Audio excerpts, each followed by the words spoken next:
Hello, we are Composta Brazuca.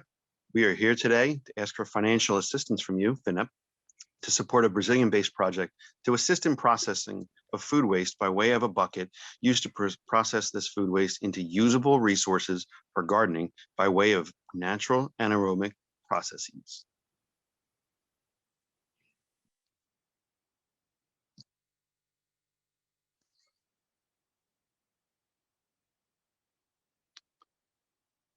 The overarching problem affecting most of Brazil is that 51.4% of organic waste is not processed, and the lack of this processing establishment is collapsing the waste management system of Brazil. In the country of Brazil, millions of residents have difficulty accessing healthy food. Processed foods have taken the place of fresh foods, which are far more desirable. With the cost of food so much less, the country is noted to suffer from food inequalities between affluent and less fortunate areas. According to the 2010 census, roughly 6% of Brazilians live in favelas, which suffer from poor waste management systems, minimal federal services, and limited access to clean water. Areas such as this are prevalent throughout most big cities in Brazil. By beginning our initiative in the middle-class, middle-aged demographic, the intention is to introduce and maintain a sustainable food waste collection and storage system in such a manner that residents from varying socioeconomic areas can partake, understand, and share the relatively cheap and user-friendly alternative within this presentation. Curitiba, a city in Brazil, is an excellent example of what we are striving towards as a whole, as it's transformed itself through aggressive and creative urban planning initiatives and is considered Brazil's most sustainable city. However, this does not mean there are not opportunities to introduce additional initiatives, which we will identify later in this presentation. And hopefully most other Brazilian cities will attempt to keep pace with these initiatives. It is with this product and Curitiba's example that the entire country can benefit from simple and effective sustainable solution for their food waste.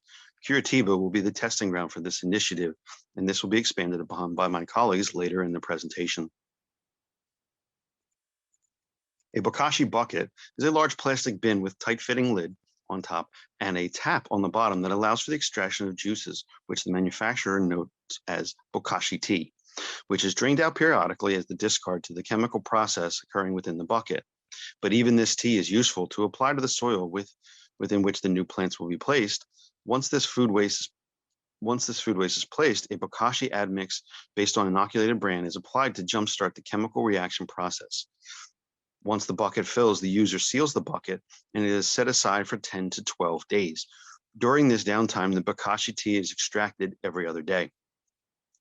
This is the only maintenance step required for this nearly 2-week process. Once the 10 to 12 days have elapsed, the contents of this bucket can be buried in the garden to then disperse the nutrients and byproducts from the fermentation into the areas where the planting is to occur. Composta Brazuca is comprised of 5 individuals with multinational backgrounds from India, Ecuador, United States, and Iran. Company is comprised of 5 individuals from various fields of study and a diverse educational background. I'd like to take a moment to introduce the corporate suite of Composta Brazuca. My name is Dave, and I am the Director of Marketing. You will also hear from John, our CEO. Stefan is our Director of International Relations. Maria is our Chief Operations Officer. And Parisa is our Chief Financial Officer. Composta Brazuca has aided many Brazilian states with their green initiatives. Our international experience with work in Central America and Southern United States sets us apart from our competitors. We have provided sustainable green composting solutions for many years, which sets us up to be the product of choice for this initiative. I'd like to pass things over to John Harris, who's going to discuss our product model.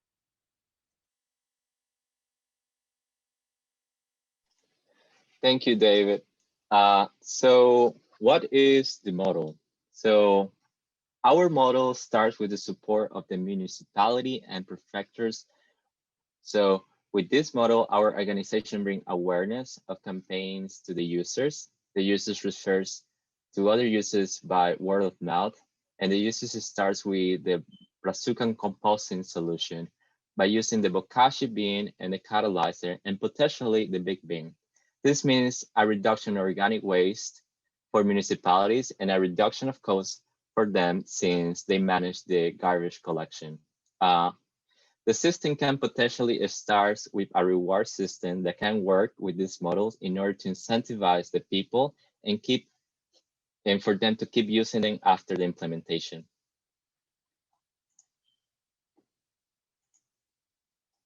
So what makes it scalable? So for any municipality, a reduction of waste, especially organic waste, is very desirable for their costs, right? So it produces byproducts as fertilizers that are desirable also for people and also for organic gardens, right? So this same system can be applicable at larger scales with the introduction of the large bin and a collection system for restaurants or landscape companies can also join in on this. So any municipality potentially can use this project, right? So I would like to pass it now to Stefan.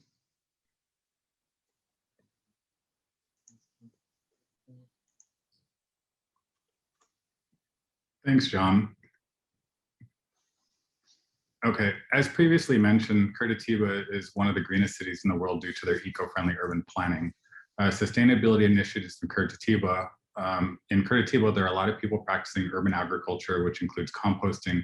The city actually incentivizes and supports all the different forms of urban agricultural activity, whether it be community gardens, home gardens, or institutional activities. According to the 2014 quote by Edison Revellino, the chief of urban agricultural unity in Curitiba, there are over 1,000 urban gardens supporting sustainability initiatives in Curitiba, with over 70% of them practicing composting.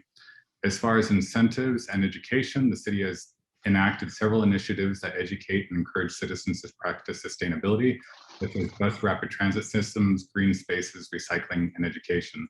The city has even created complementary currencies to reward people for separating their organic and non-organic recyclable waste, and also rewards them for bringing the compost waste stations where they can be exchanged for bus tickets, food, and school books. And oops. All right, so test stage. So we had a Brazilian test subject, and we asked her a central question. Our central question was, how complicated is the device to use, and how does this play into the daily life of the average Brazilian? Our test subject used the device, and this was her experience. The instructions were very easy to follow, although she was slightly confused regarding how much control powder to use. Otherwise, the prototype was very easy to use. The device was larger than expected, but was still small enough to be functional in the kitchen. The tester was impressed with how the tea, which was the the liquid byproduct of the composting material, can be drained and used to water indoor plants every 2 to 3 days. This was by far her favorite feature of the product. So what was the tester's mistakes using the prototype? The tester found that the placement of the internal strainer was confusing at first, but quickly figured it out. The internal strainer is used to separate the composting solids from the liquids. The tester was initially confused about the use of the drain spout because she thought it was tied to the removal of the lid, but quickly realized that it was for the composted liquid tea, which again was her favorite feature of the product. Okay, so alternatives. According to our decision matrix analysis of our tenders, other methods of composting are difficult for many Brazilians in the community because the methods take more space, time, and work. Many other forms of composting require the sorting of organic food waste from plant waste and animal waste. As far as insects, other forms of composting can attract insects, making them less than optimal for home use, and the duration can take up to 4 to 6 months. So how are we going to connect to our customers? There's a city tracking system already in place in Curitiba. The city of Curitiba has a robust tracking system to determine how much waste is collected per capita for both common trash and recyclables. Curitiba has a social media groups on Facebook and Instagram dedicated to the education of the city's population on how to properly dispose of household waste and trash, to include kitchen waste. Educating our citizens. According to Rodrigo Sabatini, the president of the Institute of Brazil, a nonprofit environmental organization, as of October 2020, more than 500,000 people have watched an education training session, which is created by their organization on social media. He estimates that millions of people have learned how to use it and are actually starting programs at their home. They're also instituting electronic displays. Curitiba is also capitalizing on electronic displays to educate citizens on the importance of sustainability initiatives, such as number of trees saved by recycling. Using their own displays from top left to bottom right, they say, I save energy, I separate my trash, I avoid plastic bags, and I leave my car at home. Our company can capitalize on these initiatives and marketing strategies to further educate our communities within the customer base of Curitiba. And as far as trends, our goal is to actively participate on the growing trends within the city to continue improving the city's trash collection and recycling capabilities. As far as early adopters, otherwise known as rainmakers, the demographics for the city primarily tend to be middle-aged, middle to upper middle class, and are educated. We can also capitalize on community leaders, which has been done in the past in Brazil. So what they do is they help educate low-income areas and also middle-class areas. And there are sustainability programs already in place which help educate other citizens. Other options, there are similar composting programs in Brazil, which have been enlisted to help schools, which divert tons of trash waste per year, including food waste. Next, I'd like to pass it to Maria, our Chief Operations Officer, who would like to speak with you. Thank you, Stefan. Okay. So before introducing a product to business or market, it is important for us to understand the current market strategies and scenarios. So we have done some studies and surveys from which we understood that the household food waste are currently now controlled by the municipalities, and they have given the responsibility to collect it through private sector companies, and it will be finally disposed in landfills, which is usually the Estray landfill, which is owned by a private company, and the municipalities has to give rent for it. So by this as this private sector companies are getting involved, is there some oppositions that we might face while introducing this product? The answer is a no. It's because as the municipalities are currently spending a lot of money for the disposal and transportation cost, and the ultimate result is just 5% of organic waste converted to compost. They are not happy with the current system, and they are encouraging households to use their organic waste for composting and making the households as the final destination for organic waste. So with the support of the municipalities that we are going to get, there won't be much opposition coming from any private companies for us. And are there any other competitors for us? Currently, there is no such a socially committed company involved directly in this area, which with a willingness to educate people, train them, and to give a product service.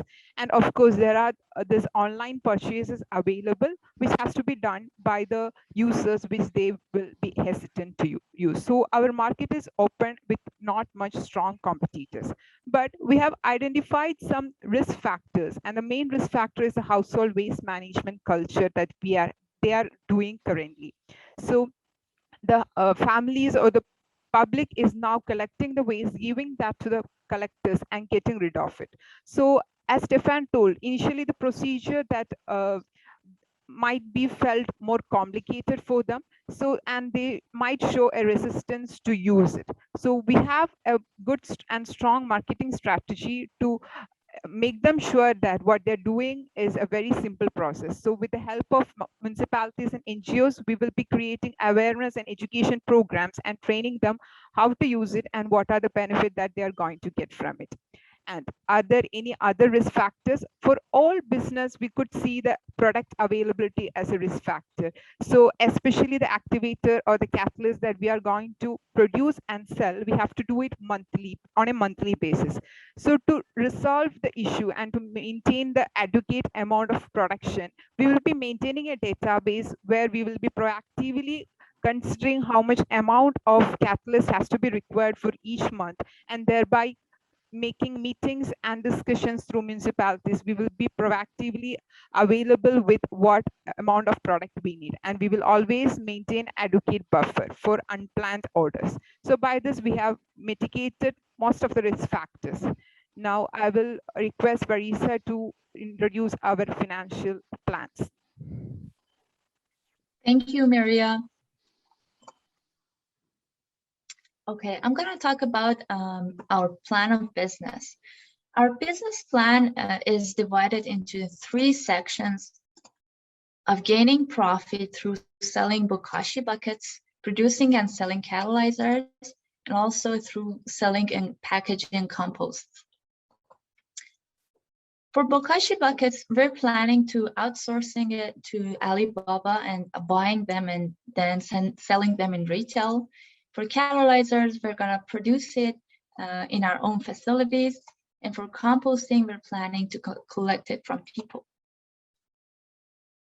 As far as bokashi buckets, we plan for year 1 to sell 1,000 buckets to our early adopters as it's sold for $15 or 78 Brazilian reais on Alibaba, and sell them as much as $25 or 130 reais, which is an acceptable amount based on our surveys from our Brazilian people. Having this part, will have a 10,000 net profit of selling bokashi buckets. Going forward to our next part of a business plan is production of 2,300 pounds of catalyzers per month. For this, we're gonna need to produce and have a fixed cost of $1,000, as much as 5,000 reais, and a recurring monthly cost of including raw material, cost of labor, and storage rents, which comes up to an amount of about $1,500 or 8,000 reais. Having these numbers, we could come up to a financial analysis and doing the net present value with the given formula, and having it at a 15% discount rate. It comes up to a minimum selling price of 75 cents per pound, or as much as 4 reais in Brazilian currency. Our cash flow diagram shown here shows us that as short as 5.4 months, we'll have our money back as our payback period, and we'll have a productivity index of 1.2. Then to this part, the total cost that it will take is only $40,000. Having another $60,000, we're gonna invest on our compost plan, which includes 2 main sections. First is implementing large buckets in different locations of Curitiba, and instead of having house by house collection of compost, we'll have them in certain locations in cities. Second is collecting compost from our customers in exchange of catalyzers at a lower cost as an award.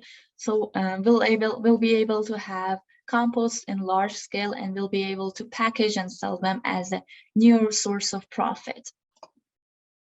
Having these new profits as we become independent from our first funding resources, we'll be able to incorporate our educational plans, as Maria and Stefan mentioned, and have our late adopters to join the plan and help grow our business. Having this, I'll hand it to John to have our conclusion.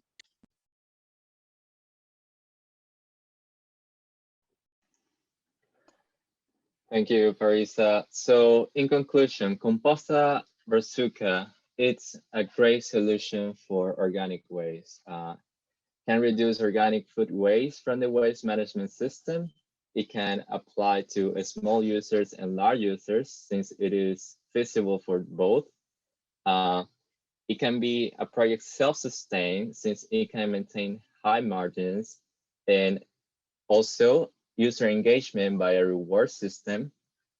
It can reduce the overall costs for municipalities and prefectures' waste management systems, and it can increase the healthiness of resilience by improving sanitation and providing fertilizers. As well, doing all this, we're meeting goals 6 and 12 from the UN and making a self-sustainable project. So thank you for your time and your consideration. I appreciate it. Thanks.